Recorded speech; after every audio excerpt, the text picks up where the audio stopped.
ಹನುಮಂತನು ಭಗವಾನ್ ಶಿವನ ಅವತಾರವೆಂದೇ ನಮ್ಮ ಪುರಾಣಗಳು ತಿಳಿಸುತ್ತವೆ. ದೇವಗುರುವಾದ ಬೃಹಸ್ಪತಿಯ ಗುರುಕುಲದಲ್ಲಿ ಪುಂಜಿಕಸ್ಥಳ ಎಂಬುವಳು ಸೇವಕಿಯಾಗಿದ್ದಳು. ಒಮ್ಮೆ ಕರ್ತವ್ಯಲೋಪದಿಂದ ಭೂಲೋಕದಲ್ಲಿ ಹೆಣ್ಣು ವಾನರಳಾಗಿ ಜನಿಸುವಂತೆ ಆಕೆಗೆ ಶಾಪ ಒದಗುತ್ತದೆ.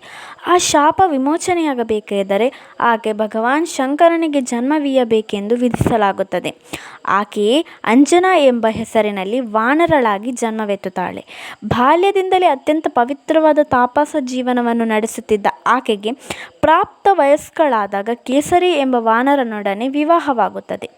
ಆಕೆಯ ಪತಿ ಹೆಸರಿಗೆ ತಕ್ಕಂತೆ ಸಿಂಹ ಪರಾಕ್ರಮದವನು. ದಂಪತಿಗಳಿಬ್ಬರು ಭಗವಾನ್ ಶಿವನನ್ನು ಪೂಜಿಸಿ ಅವನಿಂದ ವರವನ್ನು ಪಡೆಯಲು ಅನೇಕ ವರ್ಷಗಳ ಉಗ್ರ ತಪಸ್ಸನ್ನು ಕೈಗೊಂಡರು. ಅವರ ಭಕ್ತಿಗೆ ಮೆಚ್ಚಿ ಶಿವನು ತಾನು ಅವರಲ್ಲಿ ಜನ್ಮ ತಾಳುವೆನೆಂದು ವರವನ್ನು ನೀಡಿದ. ಇದೇ ಸಮಯದಲ್ಲಿ ಅಯೋಧ್ಯೆಯಲ್ಲಿ ದಶರಥನು ರಾಜನಾಗಿದ್ದ.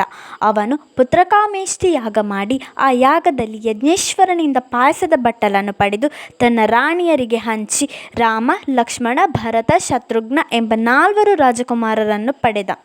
ಆ ಪಾಯಸದ ಬಟ್ಟಲನ್ನು ಪಡೆಯುವ ಸಮಯದಲ್ಲಿ ದೈವಾನಿಯಮಕ್ಕಾದಂತೆ ಒಂದು ಹಕ್ಕಿ ಆ ಪಾಯಸದ ಅಂಶವೊಂದನ್ನು ತನ್ನ ಕೊಕ್ಕಿನಲ್ಲಿರಿಸಿಕೊಂಡು ಕಾಡಿನಲ್ಲಿ ಹಾರಾಡುತ್ತಾ ಅಂಜನಾ ಪೂಜೆಯಲ್ಲಿ ನಿರತಳಾಗಿದ್ದ ಸ್ಥಳದಲ್ಲಿ ಅದನ್ನು ಬೀಳಿಸಿತು.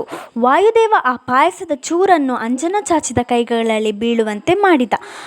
ಈ ದೈವಪ್ರಸಾದವನ್ನು ಆಕೆ ತಕ್ಷಣವೇ ಗ್ರಹಿಸಿದ ಪರಿಣಾಮವಾಗಿ ಹನುಮಂತನ ಜನ್ಮವಾಗುತ್ತದೆ. ಹನುಮಂತನಿಗೆ ಜನ್ಮ ನೀಡಿದೊಡನೆ ಅಂಜನಳಿಗೆ ಶಾಪ ವಿಮೋಚನೆಯಾಗುತ್ತದೆ.